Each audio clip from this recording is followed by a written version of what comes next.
Les trophées des Français de l'étranger organisés par le petitjournal.com. La radio des Français dans le monde présente le podcast. Mon Dieu, c'est plein d'étoiles. On va regarder le ciel, les étoiles avec mon premier astrophysicien parmi les 2141 interviews sur la radio des Français dans le monde. C'est grâce au Petit Journal. Aujourd'hui, nous sommes basés à Paris. Je reçois les lauréats de la 12e édition des trophées des Français de l'étranger. C'est le trophée éducation. Bonjour Nicolas. Bonjour. Nicolas Laporte qui vit au Royaume-Uni.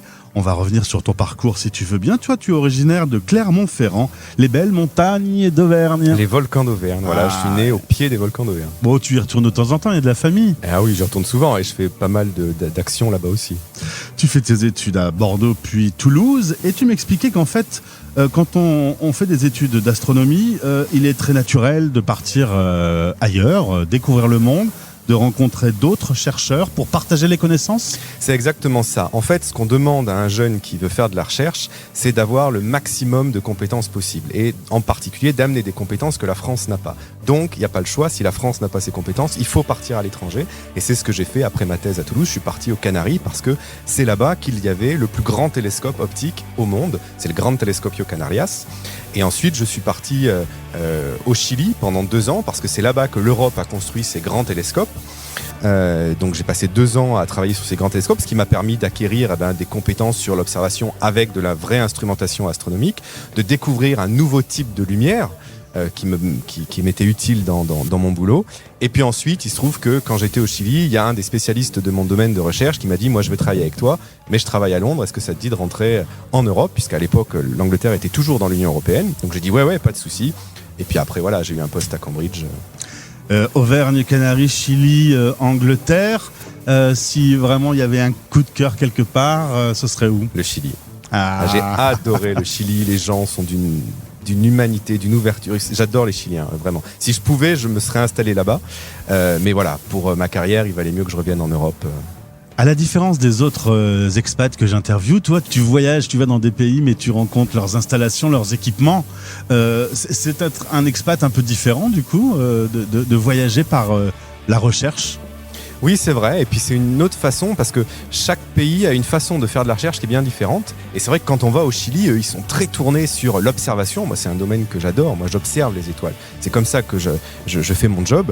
Et ils sont aussi très très fiers quand ils reçoivent un astrophysicien qui est français ou d'un autre pays que cet astrophysicien vienne dans leur pays pour observer les étoiles. Là, ils ont une fierté quand ils vous parlent de ça qui est assez chouette.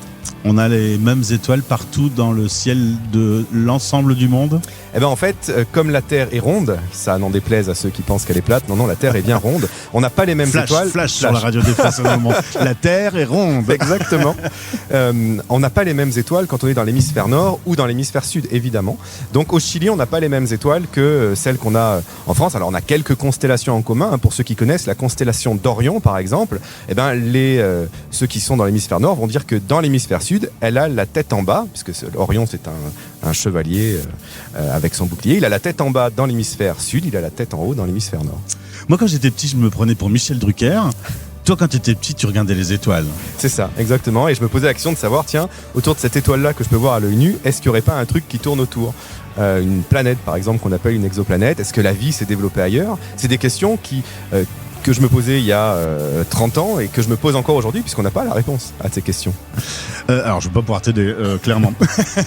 Cela dit, apprendre, pour toi, c'est une chose, mais si j'ai bien compris, tu aimes bien aussi transmettre. Exactement. Moi, je pense que c'est important que les connaissances ne restent pas entre les mains de quelques-uns, mais qu'elles soient vraiment partagées avec tout le monde. Et c'est d'ailleurs l'objectif de notre espèce. Si on en revient un peu plus terre à terre, le nom de notre espèce, c'est Homo sapiens. Sapiens, ça veut dire qui pense.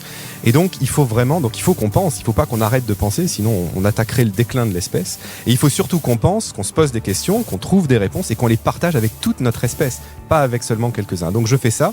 Je fais beaucoup de diffusion des connaissances auprès des adultes, aussi auprès des enfants. Et voilà, donc je vais un peu partout. Alors tu gagnes un prix, et c'est pour ça que tu es au micro aujourd'hui, parce que tu rafles ce prix éducation pour le trophée des Français de l'étranger par rapport à un atelier que tu fais pour des enfants qui ne voient pas. Et alors ça, c'est quand même incroyable. On en a parlé quelques minutes avant de prendre l'antenne.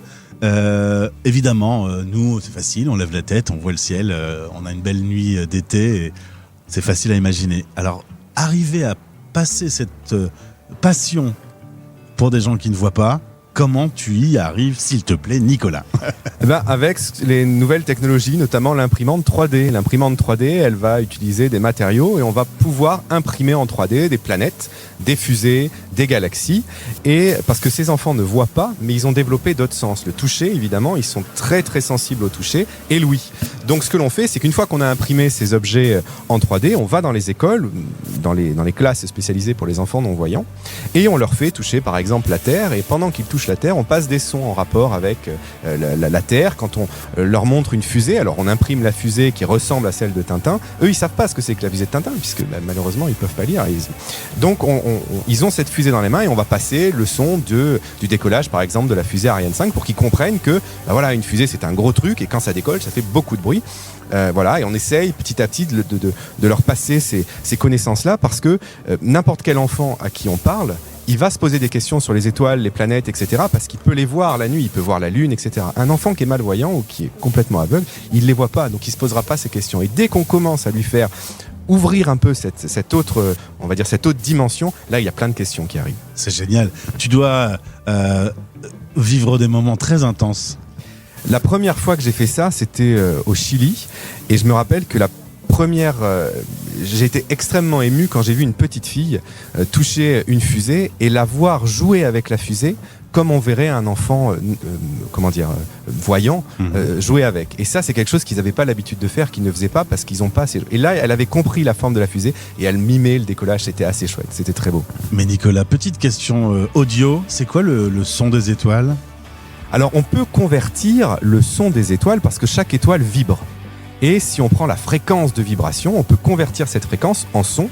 Et ça, c'est une excellente question parce que c'est ce que je veux faire après pour ces enfants-là. Donc, on a cette première partie où les enfants touchent des objets. Moi, ce que j'aimerais, c'est convertir les lumières des étoiles qu'ils ont au-dessus de la tête en son pour qu'ils puissent se rendre compte de ce qu'est la voûte céleste. Ça, ils l'ont jamais vu. Voir la Voie lactée, ils la verront pas malheureusement. Mais leur mettre un casque qui convertit la lumière qu'ils ont au-dessus de leur tête en son, ça, ce serait le but ultime de ce projet.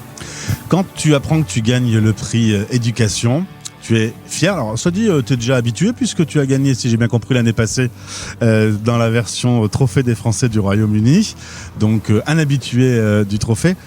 T'es content ou surtout tu te dis, ça va être une mise en lumière qui va me permettre de faire encore plus de choses?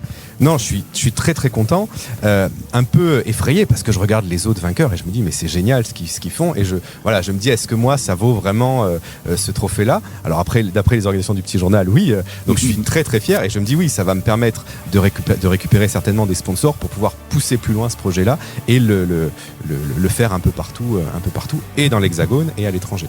Alors les Français de France connaissent pas bien les Français de l'étranger. Ils ont plein d'images, plein d'archétypes comme ça, d'images d'Épinal. Ils sont riches, ils vivent la belle aventure à l'étranger. Quand moi j'interviewe les lauréats dans le cadre de ce magnifique trophée, je me dis quand même on a des talents incroyables. C'est injuste un petit peu, non? On a une mauvaise image, c'est vrai. Mais bon, c'est comme ça. Après, on s'y fait. Moi, je suis parti à l'étranger parce que c'était la recherche qui me motivait le plus. C'est pas des histoires d'expatriation fiscale. Les chercheurs sont pas bien payés, qu'ils soient en France ou à l'étranger. Ça ne change pas. Mais c'est vraiment la recherche qui a été mon moteur pour cette expatriation. Aujourd'hui, Angleterre, est-ce que tu as des rêves d'avenir quelque part dans le monde ou près de tes petits volcans? Alors, ce sera pas près de mes petits volcans, ce sera en France, ouais. Je vais rentrer en France dans quelques semaines, quelques mois, parce que la France m'a proposé de participer à un projet, à un challenge qui était assez incroyable.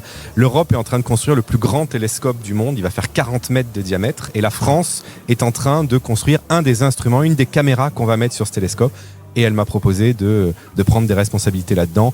Comme l'Angleterre ne fait plus partie de l'Union européenne, j'ai dit allez, je rentre. Et bim, encore un effet du Brexit.